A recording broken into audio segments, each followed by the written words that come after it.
Just like John Lasseter is back from the dead, I'm here. I'm John Stark from MacTheMovieGuy.com. I'm a blind film critic, and this is my review of Luck. Not like The Thing, not like, I'm not going to tell you about like good luck and bad luck. And this is also not a review of the Dustin Hoffman horse murdering TV show that lasted for one season.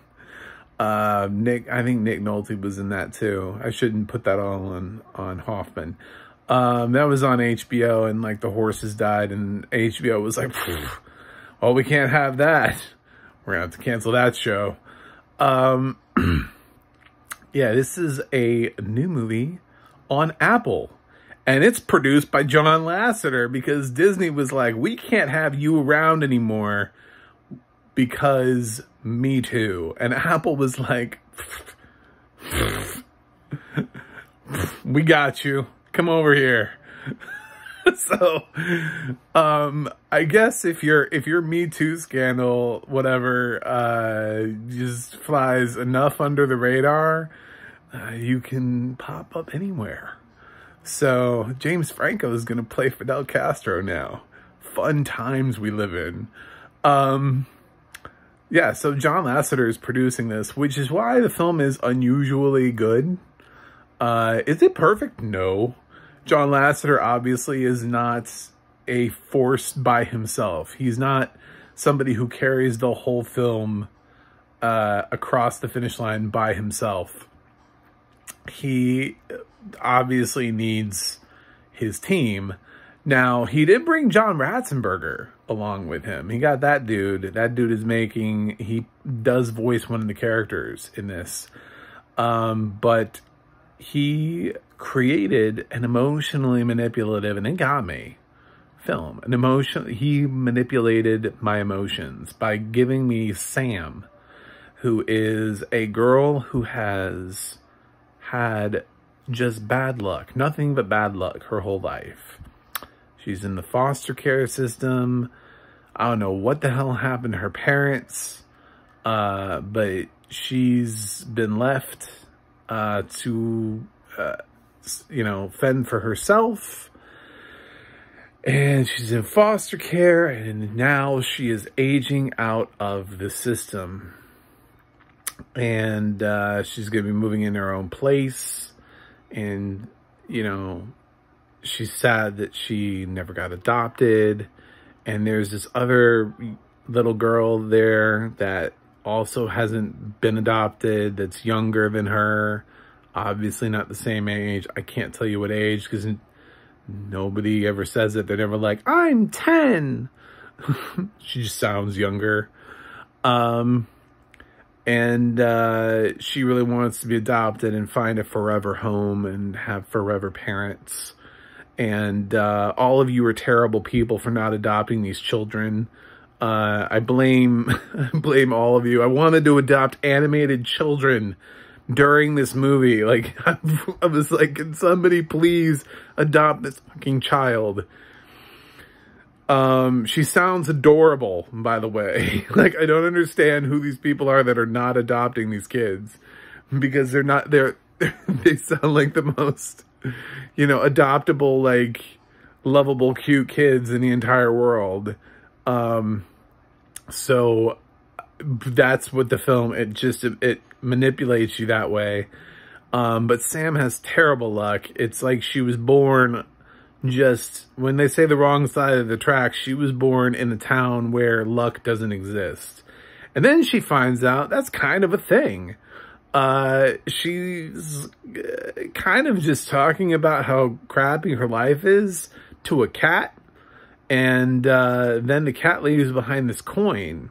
And she picks up this coin. It's a unique coin. It's a unique, find a penny, pick it up all day long, you'll have good luck. She says that. And it turns out the coin does give her a little bit of luck until she accidentally flushes down a toilet. And then she sits back down and talks to the cat again. And the cat's like, you lost the coin? And she's like, oh my God, you're a talking cat. And she follows the cat into Narnia. which is where it's the land of luck, basically. It's not really Narnia. But she follows the cat into a giant portal that looks like a 4-leaf clover. And then she's in the land of luck. And she's not really supposed to be there. And she learns all about good luck and bad luck and like the balance. And there's the in-between. And we have characters voiced by Whoopi Goldberg and Jane Fonda. And the aforementioned John Ratzenberger. Also, the cat is voiced by Simon Pegg. So those are that's kind of your core cast. And what Sam wants more than anything is to get a coin. So that she can take it to the little girl so she can get fucking adopted. That's what the whole movie is about. Is she doesn't want the little girl to not have a forever home. So she wants to get a coin because that girl's supposed to have a meeting with prospective parents. And if she can get a coin to that girl to increase her luck, then she might get adopted. If that's not the saddest thing that they came up with to be emotionally manipulative, it's like the last 10 minutes of Marley and Me, which is just nothing but emotional manipulation. But it's like that for the whole movie, because you're just like, man, if she doesn't succeed, this movie sucks. I really wanted... You spend the entire movie wondering if this poor little child is going to get adopted and have parents. And you're like, can they pull this off? How are they going to do this?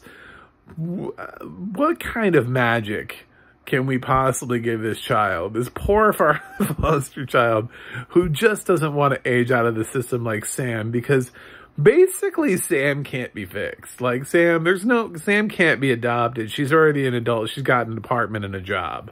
So, she just doesn't have parents. We fucked up and we let her go. You know, she's just out there in the world. Nobody adopted Sam, and she's such a nice person that all she wants for somebody else is for them to be adopted and not go through what she went through. That's her big hope and dream in life. So, as far as the story goes, the core story, John Lasseter definitely, he was like, guys, this is what we do at Pixar. We emotionally manipulate the shit out of people. We're going to get people this time. I promise you that. And the structure is there, and there's some cool stuff that happens in the land of luck. I'm not going to lie. I liked the beginning of the film, the introduction to Sam's character. I like Sam as a character. But I don't really like the rest of the characters in the film. Like, the characters that are in the land of luck, I don't think, we don't really ever get any emotional connection. We get some suggestions at relationships. Whoopi Goldberg phoned in this vocal performance. I'm sorry. I'm going to call it as it is. I've seen Whoopi Goldberg act numerous times. She's done tons of voice work. This is by far her worst voice acting performance. I don't know if she just didn't care. She thought she was doing something straight to video, or she was like, I need to get back to The View. She's been on The View too long if she thinks this is acting, because this was not acting. This was, for the first time, I was like, can Tiffany Haddish come in here as somebody else? Like, she plays this character that's sort of a villain, but it's always sort of obvious that it's just Whoopi Goldberg. It just sounds like Whoopi Goldberg reading lines from a script. Like, there's no character there. There's no attempt at a character. There's no attempt at a voice performance. Simon Pegg does multiple voices. Like, he actually has to do multiple accents. There's times where it doesn't sound like Simon Pegg. But Whoopi Goldberg just shows up and just kind of reads in her most obvious voice. And then Jane Fonda shows up and reads in her most obvious voice. I will say that Jane Fonda at least attempts to have some sort of a character reaction to certain things. And it seems closer to being a genuine performance. But both of them took me out of the movie. I couldn't, when they were doing their voice performances, I was like, you know, there are voice actors who nobody even knows who they are that could do a better job than both of you right now. And you guys are probably getting paid a lot of money. And you're going to be one of the reasons this film does not get a high grade from me. Yeah, that and the random singing. They do a thing at the beginning where Sam is like shooting a music video with the other little girl, and then they don't really make that as big of a deal. Sam is not really the kind of character that they give a lot of push to her singing, and then she sings this song in the middle of the movie, like as a distraction. Not only did I hate the song, but it felt so weird. It felt so out of place because Sam doesn't ever talk about wanting to be a singer. She doesn't talk about wanting to pursue life as a singer, or like, one day I'm going to be a famous singer. I got to put my songs up on YouTube. There's no plot for her to be a singer. All of a sudden she just sings, and then the cat's like, I didn't know you were a singer. And I was like, you know what? Neither did I. What was the point of that song? So, it kind of misses a little bit for me, and I understand why this film does not have as good of a Metacritic and IMDb score as I would have kind of expected going into this, and why it doesn't have quite the hype. It falls a little bit short, but there's still a lot to love here. There's still a lot that I really liked about Luck. I would still say watch this over don't watch it. As far as the audio description goes,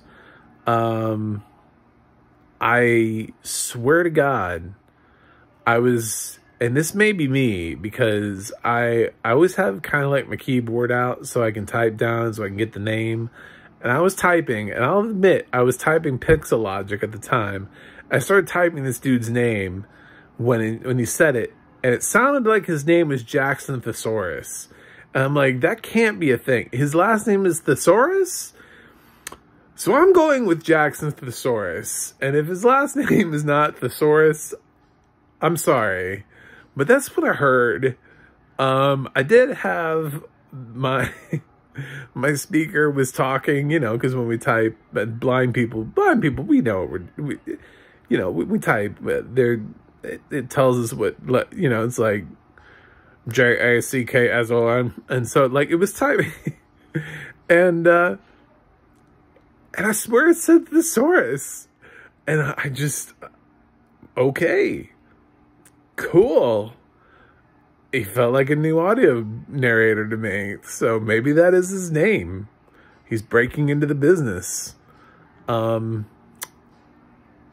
Good for him. I thought the narration, the description and everything here was really well done. They have to describe this fantasy world, so I think they did a really good job of that. I think this film benefited a lot from having John Lasseter in it, because most animated films don't get emotionally manipulative like this, but this got really close to being a good hybrid between Inside Out and Soul, I would say. Kind of. A little bit of like Inside Out and Soul.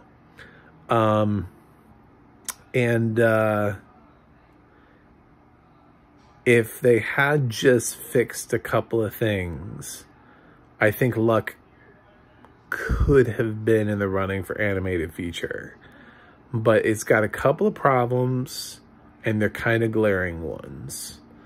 So do I think it could not get nominated? Wouldn't surprise me.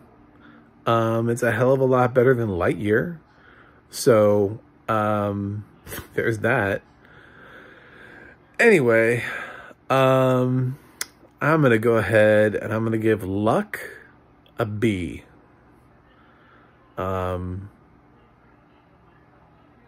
Yeah, it just definitely made me want to adopt a kid. So I hope that, if nothing else, I hope that's the message everybody takes away from it, is that there are kids that are in foster care, and they're a little bit older, and there's nothing wrong with them, and you can just go out there and you can adopt them and bring them home and be their parent. And I think they'd really appreciate that. I guess it kind of sucks for Sam to have to go out into the world with no parents. So,